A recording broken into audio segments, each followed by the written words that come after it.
पूजा ने जैसे ही एक हड्डी उस जादुई बर्तन में फेंकी, वह हड्डी प्राचीन काल के किसी राज्य में पहुंच गई। उस राज्य में युद्ध के दौरान भूखमरी चल रही थी। राज्य के जनरल राजीव और उसके भूखे सैनिकों को मांस देखकर लगा कि यह देवताओं का आशीर्वाद है।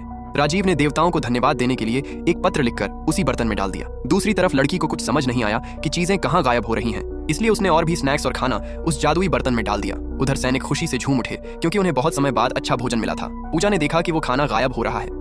दूसरी ओर राजीव और उसकी सेना के पास पानी की कमी थी। राजीव ने भगवान से प्रार्थना की कि उनकी पानी की कमी पूरी कर दीजिए। उसी समय पूजा गुस्से में बर्तन के अंदर लगातार पानी भरना शुरू कर देती है कि कभी तो ये बर्तन भरेगा। उधर चमत्कारी तरीके से पानी की कमी पूरी हो जाती है और सैनिकों की जान बच जाती है। जनरल राजीव ने 3 दिन तक घुटनों के बल बैठकर देवताओं का धन्यवाद किया। जब पूजा ने अगली सुबह देखा कि बर्तन अभी भी खाली है तो वह डर गई। उसने बर्तन को लात मारी तो उसमें से खून से लिखा एक पत्र निकला। उसमें जनरल राजीव ने अपने राज्य माहेशमती की स्थिति बताते हुए लिखा कि अगर वे इस भूखमरी से बच जाते हैं तो उनको कीमती चीजें भेंट करेंगे। पूजा को यह सब बस एक मजाक लगता है और वो उस पत्र को बेकार समझकर फेंक देती है। लेकिन तभी उसे याद आता है कि माहेशमती राज्य तो एक महान राज्य है जिसकी सुर्खियां ऐतिहासिक किताबों में बहुत कम पाई जाती हैं। फिर पूजा उस बर्तन को अपने घर में ले जाने का फैसला करती है।